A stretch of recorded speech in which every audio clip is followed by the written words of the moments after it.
Hello, everyone. Welcome to the Fresh Wave Podcast. This is For Youth, by Youth. And Johnny. This is Season 4, Episode 7, and we have a new guest on the Fresh Wave today, Talia. She's going to be leading us through the topic of fear of future. And I wanted to start off on a verse from Deuteronomy 31:8. It is the Lord who goes before you. He will be with you. He will not leave you or forsake you. Do not fear or be dismayed.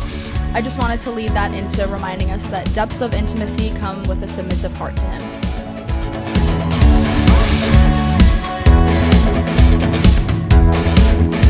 I was at work today, actually, and I had a meeting with my advisor because I was scheduled to register for classes at 12, and so I met with my advisor at 1 because I was having a little bit of confusion because I went to Cedarville my freshman year and I transferred and came back home. I was planning to just do my sophomore year community college, figure out exactly what I wanted to do, and then from there move on to either NJIT or somewhere else.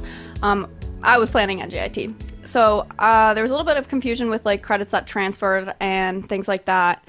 And so I decided to just meet with her to get it all like situated. And so I met with her and she's looking at my schedule and all my classes that I've completed. And she just goes, "Oh no." And I'm like, "Oh, great. Like, what is she about to tell me?" And so there were a number of things that were wrong. She said that my advisor screwed up my schedule so bad. And the first thing is I'm a double major, and I didn't even know. I don't know how that happened, but I'm not supposed to be a double major. And so I was taking a few classes that I didn't have to take. One of them was fine. It's fine that I took it. The other class was pre-calculus. Okay. I have never failed anything in my life, and I am failing miserably in pre-calculus, and I have shed many tears this past semester over pre-calculus. And she was like, "Yeah, you never had to take that." And I was like, oh, good. Okay, perfect. So that was problem number kind of 2 that I'm really upset about. And then, let me remember. If I found myself in pre-calculus unnecessarily, I don't know what I would do. Yeah. I think I would just cry and just, I don't even know. No, it was literally That's traumatizing. Yeah. Yeah, no, I was really, really upset mostly about that. And so I was planning on, just doing 2 semesters at CCM and then going to NJIT hopefully. And so in order to do that, I needed to finish 60 credits by the end of next semester. And with my credits not fully transferring from Cedarville, that's not possible. And the most frustrating thing is I took a 3-credit biology class last year. And it was a really hard class. I really struggled through it. But I pushed through and finished with like a B, maybe, B-. And so I came to CCM and they require a 4-credit biology class. So that really sucked. That's another reason why I don't have enough credits. And the fact that I was taking classes that I don't have to take, and I should have been taking classes that went towards my major. Yeah, I don't have enough credits to finish when I thought I was going to finish. So it turns out I need to stay there for an extra semester next fall. So that's not what my plan was. And I'm really frustrated that my plan didn't work out. And now, yeah, I have a lot of fear for the future because I don't know what I'm going to do now. But it's, yeah, that is my story from today. So That's why just today. Yeah, Wow. just today. And there's 7 days in a week. And Right, and it's Monday. weeks in a month. Yeah. And that all happened while I was at work. So that was like an extra cherry on top Yeah. that I had to finish out my shift before I could come home and cry. Yeah. Yeah, it sucked. Yeah, when things don't go our way, Right.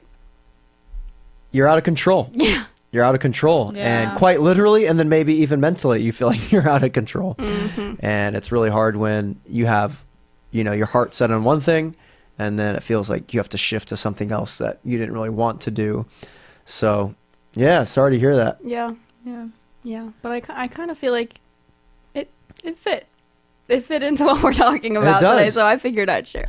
Yeah. Yeah. I also, what you said about the fact that it like just it wasn't your plan at all, that really like resonated with me. Yeah. Because I feel like a lot of times I think I've made up God's will for him. Like, oh, I have the perfect plans for you and I've laid them out and I'm going to give them to you and it'll be perfect if everything follows all these guidelines that I've set out.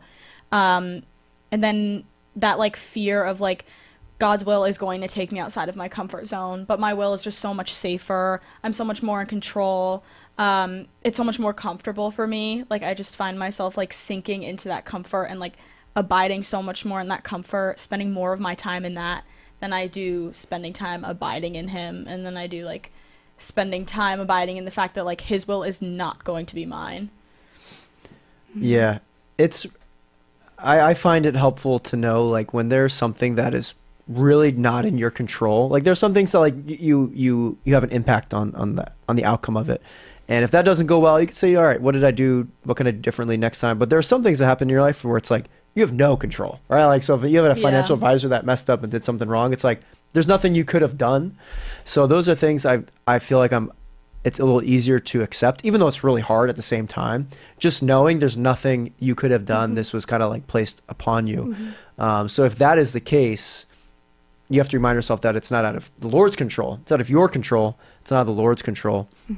And I love Matthew 6. Read this every day if you can. It says this. It says, therefore I tell you, do not be anxious about your life, what you will eat or what you will drink, nor about your body, what you will put on. Is not life more than food, and the body more than clothing? Look at the birds of the air. They neither sow nor reap nor gather into barns, and yet your heavenly Father feeds them. Are you not of more value than they? And which of you, by being anxious, can add a single hour to his span of life? And why are you anxious about clothing? Consider the lilies of the field, how they grow. They neither toil nor spin. Yet I tell you, even Solomon in all of his glory was not arrayed like one of these. But if God so clothes the grass of the field, which today is alive and tomorrow is thrown into the oven, will he not much more clothe you, O you of little faith? So I think it's just a great reminder that he's going to take care of you. And even if we did contribute to the outcome, he's still going to take care of us. But especially even if something is placed upon you, placed before you, just trust that the Lord is going to work through it.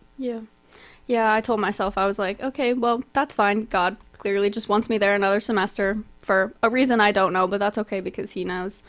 And I really like what you said last night. It was last night when you were like, the whole pain. Oh, yeah, the thing. pain. Do you want to share? Because I'm not going to share it as well. We're talking about how we view pain very poorly, but really some aspect of pain isn't that bad, right? Like if you put your hand in a fire, you feel pain. It's like, that's actually a good thing that sense goes into your brain. Your brain tells you that you have pain, because if you didn't experience pain and you just left your hand in the fire, you'd burn it and it'd just be gone. It'd be toast. And I think if we took that into some cases into our life as well, we could see that pain might not necessarily be a bad thing. So if you experience pain and suffering in a situation, it could be telling you this is not where you should be. You should be somewhere else. And, you know, like in the situation you found yourself in, maybe that was just the Lord redirecting you somewhere else. And that was just a signal to your brain, like, this isn't right. Yeah. Because if it were never for that pain, I never would have been in kind of where he wants me to be. Yeah. That's a great way of looking at it. Yeah. I really liked, also in another chapter of Matthew, like in 14, I think, when Jesus calls Peter out onto the water. I feel like that was almost like a really good fitting story for that also, with like Matthew 6, just like how like we're dwelling in peace so much, knowing what God has promised us and like knowing his faithful like promises of mercy that he's always doing again and again with us, but also with like Abraham and Moses and Elijah. Like all of those things are what we look to remind us of like his constant love and like not our circumstances. And just like how when Peter is like quite literally like walking on all of his fears and all of his doubts, the thing that draws him away from God is like while he's looking at the waves and while he's looking at everything but Jesus. And the minute that he starts to look at Jesus and he's raised out of the sinking water, the storm doesn't stop. Like the storm doesn't stop until they get back in the boat. But he's still invited by Jesus to stand on the water with him. He's still invited to meet Jesus in that chaos, and it might not end. And that's, I guess, just the point of like how he's molding us with that pain. Like it might stay there and it might be kept there for the purpose of simply creating those eternal qualities God wants for us. But it's just really elevating our view above all of the things that he's quite literally walking on. So that too. Mm-hmm. Yeah. So I think as we walk, as you said, that was just one day. I'm sure we could each share a story tomorrow of something else that's out of our hands. I think just being reminded that the Lord, as you read the whole Bible in its entirety, you see just the Lord preserving and protecting his people. And so even there are moments that, as you said, you just don't know. You don't know why you're here. You don't know why you're going to be here for a little bit longer or whatever. But the Lord knows. And can we come to a place where that's good enough? Like the Lord knows, he's in control. Yeah. I'll just trust that. I think we would walk around life much differently if we could have that mindset each day. So as we conclude here, a question for you to think through as we talk through fear of the future and how can we trust the Lord more is, when it comes to that specific topic, what do you put your hope in when it comes to the future? So for you, think through that as you go about your day.